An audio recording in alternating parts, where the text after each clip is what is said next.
Hello friends, मैं हूं advocate Nitish Banka. आप है मेरे YouTube channel let's speak legal में। दोस्तों, आज मैं आपके सामने एक बहुत ही बेहतरीन वीडियो प्रस्तुत करने जा रहा हूं। ये वीडियो काफ़ी सोशल मीडिया पे भी वायरल हो रही है। वर्किंग वाइफ को जो है कोर्ट ने जीरो एलिमनी ग्रांट कर दी है। ये देखिए, zero alimony Delhi high court ने ग्रांट की है और इस पे जो है इतनी रील्स वायरल हो गई है कि अब एलिमनी खत्म हो गई, मेंटेनेंस खत्म हो गई, हस्बैंड को कुछ नहीं देना पड़ेगा। इनफैक्ट कुछ पोस्ट ऐसी भी वायरल हो रही है, पता नहीं सच है या झूठ है, कि चाइना में जो है एलिमनी खत्म कर दी गई है। तो यहाँ पे जो है सोशल मीडिया में जो भी कंटेंट आता है वो बिल्कुल ही ऐसा लगता है कि मतलब मिर्च मसाला डाल के डाला जाता है। बट इसमें कोई नई बात नहीं है कि वर्किंग वाइफ को ज़ीरो एलिमनी कोई बड़ी चीज़ नहीं है दोस्तों, कि वर्किंग वाइफ को ज़ीरो एलिमनी कोई बड़ी बात नहीं है। अब मैं आपको ये बताने जा रहा हूँ कि देखिए, जब ये वाली जजमेंट आई तो सोशल मीडिया में काफ़ी ज़्यादा वायरल हो गई, क्योंकि यहाँ पे लोगों को पता ही नहीं है कि ये जजमेंट कैसे हुई, क्यों हुई और ये कैसे जो है ज़ीरो मेंटेनेंस हो गई। अब मेरी ऑडियंस और आप लोगों को सब कुछ पता है मेंटेनेंस लॉ के बारे में, क्योंकि मैंने इतना एजुकेट आप लोगों को कर दिया है कि आपको इतना तो आइडिया होगा कि ये मेंटेनेंस ज़ीरो क्यों हुई। कमेंट कीजिए, 2 मिनट लगा के कमेंट कीजिए कि आपको पता है कि ये मेंटेनेंस ज़ीरो क्यों हुई और आपको मेरी वीडियो से पता चला है कि ये कैसे मेंटेनेंस लॉ काम करता है। तो एक कमेंट कर देंगे तो मेरे को बहुत हेल्प मिलती है, कि मेरे को लगता है कि फिर मैं राइट डायरेक्शन में जा रहा हूँ और अपनी ऑडियंस को एक राइट डायरेक्शन दे रहा हूँ। मैं वायरलिटी के लिए काम नहीं करता, व्यूज़ के लिए काम नहीं करता। एटलीस्ट मुझे ये पता चलेगा कि ये कुछ लोग जो हैं वो एजुकेट होने के लिए मेरी वीडियो देख रहे हैं, कुछ लोग जो हैं इन्फॉर्मेशन, जो जेन्युइन इन्फॉर्मेशन के लिए मेरी वीडियो देख रहे हैं। एक आपका जो अप्रिशिएटिव कमेंट है मेरे को हेल्प करता है, मोटिवेट करता है कि मैं ऐसी वीडियोज़ लाता रहूँ आपके तरफ। तो एक कमेंट ज़रूर करिए, 2 मिनट का टाइम लगाइए, 2 मिनट लगेंगे कमेंट होने में। आगे बढ़ते हैं। देखिए, पहले मैं आपको सीधा बता दूं कि मेंटेनेंस लॉ जो है वो कैसे काम करता है। पहले आपको ये चीज़ जानने की ज़रूरत है। अगर वर्किंग वाइफ है दोस्तों तो 0% मेंटेनेंस आपके ऊपर बंधेगी। बट यहाँ पे एक एक्सेप्शन इस चीज़ की ये है कि अगर डिफरेंस ज़्यादा है इनकम का, सपोज आप 1 करोड़ रुपए महीने का कमा रहे हैं, वाइफ 1 लाख रुपए कमा रही है, तो वहाँ पे बहुत ज़्यादा डिफरेंस है, तो वहाँ पे मेंटेनेंस बंधेगा। दूसरा है non working wife. Non working wife है तो आपको 30% तक आपको देना पड़ेगा आपकी इनकम का। और अगर नॉन वर्किंग वाइफ और चाइल्ड है 50% आपको देना पड़ेगा। नॉन वर्किंग और 2 चाइल्ड है तो 60% आपको देना पड़ेगा। तो ये जो है मोटा मोटा जो चार्ट है ये मेंटेनेंस का लॉ पे काम करता है। तो ऐसे में आपको ये पता चलेगा कि कैसे जो है मेंटेनेंस बंध जाती है आपके ऊपर, क्यों बंध जाती है, किस हिसाब से बंधेगी। तो ये चार्ट जो है आप फॉलो करेंगे तो आपको आइडिया हो जाएगा कि किस हिसाब से मेंटेनेंस आपके ऊपर बन सकती है। अब मैं आपको एक और चीज़ बताने जा रहा हूँ कि अगर जो है मेरा प्रॉब्लम क्या है, जो मैं कंटेंट आपको दे रहा हूँ सारा, ये सारा का सारा कोई ना कोई कॉपी करके बिना मुझे क्रेडिट दिए, बिना मेरे मतलब को मेंशन किए लोग यूज़ कर रहे हैं, जो कि अच्छी बात है। मैं खुद नहीं चाहता कि लोग जो है मेरे को क्रेडिट दे या मेंशन करें, क्योंकि सब अगर मैं इन्फॉर्मेशन दे रहा हूँ तो मैं ये एक्सपेक्ट करता हूँ कि वो उनके बेनिफिट के लिए हो। पर प्रॉब्लम यहाँ आ जाती है कि जब मैं ये इन्फॉर्मेशन दे देता हूँ तो मेरे को लगता है मैं कुछ ज़्यादा ही इन्फॉर्मेशन दे रहा हूँ और बहुत सारी ऑडियंस लॉयल नहीं होती है। वो सिंपली कॉपी करके अपना अपना जो है बेनिफिट सोचती है और जिसने असली काम किया है उसको कोई बेनिफिट नहीं देती है। तो मैंने ऐसा तय किया है कि कुछ जो मैं कंटेंट है बहुत एक्सक्लूसिव रखूँगा, वो मैं अपने कुछ वेबिनार में जो है पेश करूँगा आपके सामने, कुछ एक्सक्लूसिव ऑडियंस के लिए। क्योंकि तो मुझे भी थोड़ा लॉयल्टी एक्सपेक्ट करता हूँ मैं अपनी ऑडियंस से भी, क्योंकि बहुत सारे कंटेंट क्रिएटर्स भी आ गए हैं, बहुत सारे लोग हैं जो सिंपली मेरे को कॉपी करते हैं और अपना कंटेंट तो उनका अच्छा चलता है बट क्रेडिट नहीं मिलता है। तो यहाँ पे थोड़ा सा मुझे लगता है कि मुझे धोखा दिया जा रहा है एक तरीके से। तो बट मुझे पता है मेरी ऑडियंस कुछ लॉयल है, बहुत ज़्यादा लॉयल ऑडियंस है, तो उसके लिए मैं एक्सक्लूसिव वेबिनार्स लाया हूँ। नेक्स्ट वेबिनार जो मैं करने वाला हूँ वो मेंटेनेंस लॉ का है, जिसमें मैं exclusive real life case studies आपके साथ शेयर करूँगा, रियल लाइफ जजमेंट शेयर करूँगा, जो एक्चुअली में ज़ीरो मेंटेनेंस स्ट्रैटेजीज़ पे काम करती है, कि जो स्ट्रैटेजी मैं बताता हूँ वो एक्चुअल में कैसे काम करती है, with orders, with case studies. इससे ज़्यादा रिलायबल और पुख्ता जो है प्रूफ कहीं नहीं मिलेगा आपको, क्योंकि एज अ लॉयर मुझे एविडेंस पे रिलाई करना है या प्रूफ पे रिलाई करना है। तो मैं अपने आप से भी प्रूफ मांगता हूँ कि अगर मेरी कोई स्ट्रैटेजी काम कर रही है तो उसका कोई ऑर्डर या जजमेंट होना चाहिए, तो ऐसे ही ऑर्डर्स और जजमेंट का कंपाइलेशन मैंने बनाया हुआ है। अगर आपको इस वेबिनार का पार्ट बनना है, 2 मिनट का टाइम लगाइए, निकाल के देखिए, व्हाट्सएप नंबर है मेरा, उस पर आप जो है DM कर दीजिए वेबिनार, मैं आपको जो है उस वेबिनार का इनवाइट दूंगा। पर ये इनवाइट मैं सिर्फ 5 लोगों को दूंगा।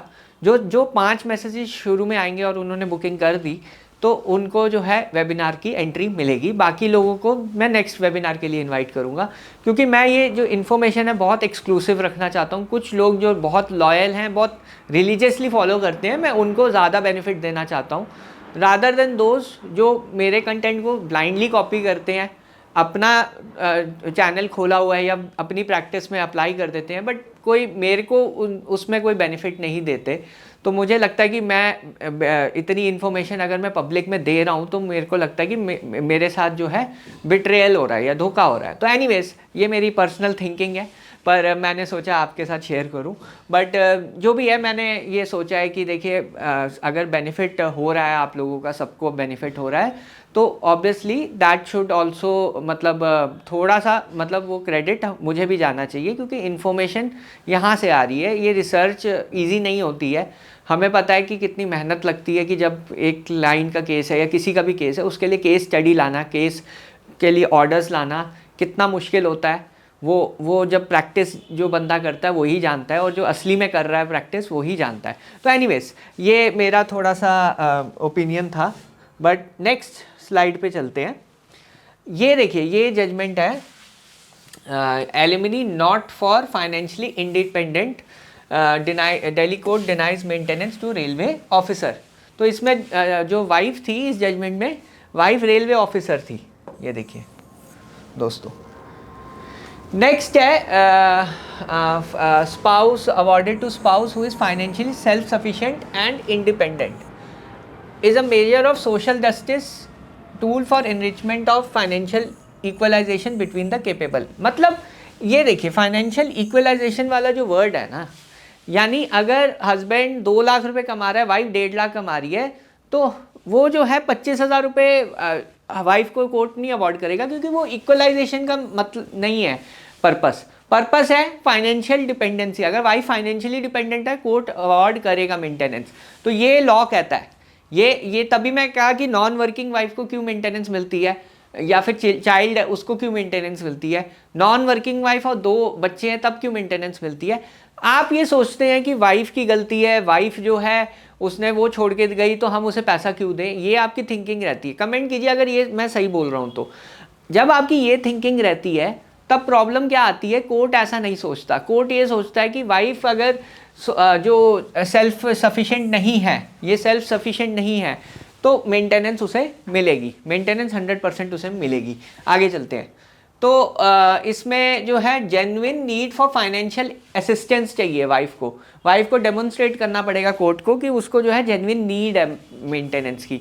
अभी एक केस आया था, उसमें वाइफ सफिशिएंट थी, वाइफ कहती मेरी सेविंग्स नहीं हो पा रही इसलिए मुझे मेंटेनेंस चाहिए। तो जेन्युइन नीड होनी चाहिए, जेन्युइन असिस्टेंस, फाइनेंशियल असिस्टेंस चाहिए, उसका गुजारा ही नहीं हो रहा तभी गुजारा भत्ता दिया जाता है। ये लॉ है। तो इसमें देखिए, इसमें क्या है कि सेल्फ सफिशिएंट और इंडिपेंडेंट और प्रॉपरली इस जिस फाइनेंशियल कैपेसिटीज़ देखी जाएगी दोनों पार्टीज़ की, इकोनॉमिक वल्नरेबिलिटी देखी जाएगी।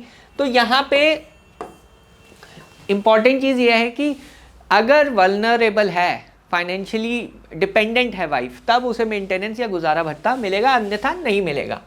तो फिर इसमें जो है डिनाई कर दिया, परमानेंट एलिमनी डिनाई कर दी। तो डाइवोर्स केस था, उसमें सेक्शन 25 में परमानेंट एलिमनी होती कि वाइफ जो है सफिशिएंट अर्निंग है, उसके पास सफिशिएंट मीन्स है मेंटेन करने को, ये चीज़ कोर्ट देखता है, अगर हैं तो डिनाई हो जाएगी। ये कोई नई चीज़ नहीं है। इसमें लिखा हुआ है कि बोथ स्पाउसेस, हस्बैंड अ प्रैक्टिसिंग एडवोकेट और वाइफ अ ग्रुप पे इंडियन रेलवे IRTS में काम करती है। फिर जनवरी 2010 में शादी हुई थी, 14 महीने की शादी हुई थी। आगे चलते हैं। उसके बाद इसमें ये बोला है कि clear financial dimension can not be said to be unfounded और unreasonable, rather it is logical conclusion based on evidence before it. मतलब एविडेंस के बेसिस पे कोर्ट डिसाइड करेगा मेंटेनेंस देनी चाहिए या नहीं देनी चाहिए। It is observed that wife had used degrading against husband and his mother, calling him illegitimate birth. Conduct amounted to mental cruelty. इसी ग्राउंड पे डिवोर्स मिल गया. डिवोर्स के बाद बात आती है परमानेंट एलिमनी की. High Court refused to grant alimony, noting that the woman was a senior government officer earning substantial income, thus financially independent. तो financially independent को maintenance आप नहीं grant करोगे, लिखा हुआ है ये देखिए. फिर in short duration, the absence of children, the appellant substantial and independent income and lack of credible evidence negate any claim for permanent alimony.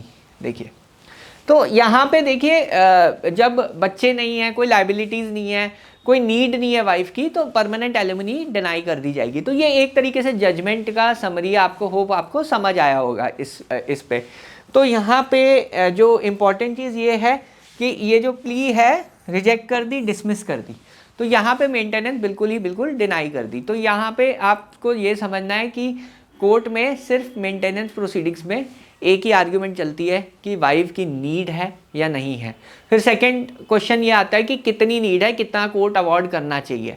Third question ये आता है कि कब से अवॉर्ड करना चाहिए, कि डेट ऑफ एप्लीकेशन से करना चाहिए या डेट ऑफ ऑर्डर से अवॉर्ड करना चाहिए. जनरली डेट ऑफ एप्लीकेशन से कोर्ट ऑर्डर करता है, जिसमें प्रॉब्लम हस्बैंड को तब आती है जब बहुत लाखों के एरियर्स इकट्ठे हो जाते हैं, जब सालों साल केस चलता है. तो एक ये बहुत बड़ा इशू है जब आप परमानेंट मेंटेनेंस या एलिमनी को कंटेस्ट कर रहे हैं. इवन आप डाइवोर्स भी देंगे, वहाँ पे सेक्शन 25 को कंसीडर किया जाता है. अगर वाइफ ने परमानेंट एलिमनी मांगी है अपने लिए, बच्चे के लिए, तो वहाँ पे कोर्ट अवॉर्ड करेगा अगर पाया गया कि वाइफ जो है सफिशिएंट मीन्स है. तो यहाँ पे डाइवोर्स कंटेस्टेड हुआ है, ये देखिए म्यूचुअल कंसेंट पे डाइवोर्स नहीं हुआ, मेंटल क्रुएल्टी के बेसिस पे डाइवोर्स हुआ और वहाँ पे एलिमनी डिनाई कर दी गई. पर आप अपने केस को कंसिडर कीजिए कि अगर वाइफ आप पे डिपेंडेंट है या वो डिपेंडेंट है फाइनेंशियली, तो उसको मेंटेनेंस भी मिलेगी, परमानेंट एलिमनी भी मिलेगी. परमानेंट एलिमनी जो है 10, 15, 20 लाख कुछ भी हो सकता है, वो अमाउंट कोर्ट फिक्स करता है आपके स्टेटस को देख के. तो in any case even if you get divorce, अगर आपका डिवोर्स हो भी जाता है तब भी परमानेंट एलिमनी आपको देनी पड़ सकती है. तो अपने मैट्रिमोनियल केसेस में ये देखिए कि अभी आपको इसमें लड़ने का फ़ायदा है या सेटलमेंट करने का फ़ायदा है या फाइनेंशियल्स अपने देखिए, ये सब एस्पेक्ट आपको देखने पड़ते हैं जब भी आप मैट्रिमोनियल केसेस फाइट करते हैं. सिर्फ प्रॉब्लम क्या है, यहाँ पे इंडिया में लोग ईगो के बेसिस पे फाइट करते हैं. इम्पॉर्टेंट चीज़ ये है कि ईगो सबसे बड़ी चीज़ है उनकी, जो है उनके साथ जो हुआ, जिसने किया, जैसे किया, वो देखते हैं. वो ये नहीं देखते कि ये सब चीज़ें फाइनेंशियली कितना इफ़ेक्ट करेगी, खासकर हस्बैंड साइड को. इवन वाइफ साइड को भी जो है प्रॉब्लम होती है जब उसके पास फाइनेंशियल सपोर्ट नहीं होता, तो ये केसेस लड़ने में उसको भी प्रॉब्लम आती है, ऐसी बात नहीं है. तो यहाँ पे जब दोनों पार्टीज़ को प्रॉब्लम आती है तो अपने ईगोज़ और इश्यूज़ को सेट असाइड करके क्यों ना मीडिएशन में चीज़ें बात करें, मीडिएशन से चीज़ें हल करें. वो एक ज़्यादा प्रॉपर अप्रोच लगती है. बाकी कई लोग मीडिएशन या सेटलमेंट को अपनी हार मानते हैं, पता नहीं क्यों. बट जो भी है, अपनी थिंकिंग को अगर आप चेंज करोगे तो अपनी लाइफ को आप चेंज करने लग जाओगे. अभी कल ही मैं एक 7 साल पुराना लिटिगेशन का केस मीडिएट करा रहा था और आप ये लगा लीजिए 3 सेशन में वो 7 साल पुरानी लिटिगेशन से मीडिएशन में ख़त्म हो गई. मतलब अगले कितने साल उनके बच गए, तो आप ये सोचिए. तो यहाँ पे जो है मीडिएशन का बहुत बड़ा रोल होता है. जब भी मैट्रिमोनियल केसेस में मीडिएशन एक बहुत ही अच्छा टूल है जब भी ये मेंटेनेंस या एलिमनी के केसेस आते हैं. बहरहाल वीडियो देखने के लिए बहुत बहुत धन्यवाद. अगर आपको ये वीडियो पसंद आए तो प्लीज़ मेरे चैनल को सब्सक्राइब कीजिए, वीडियो को लाइक कीजिए. धन्यवाद. Thank you very much.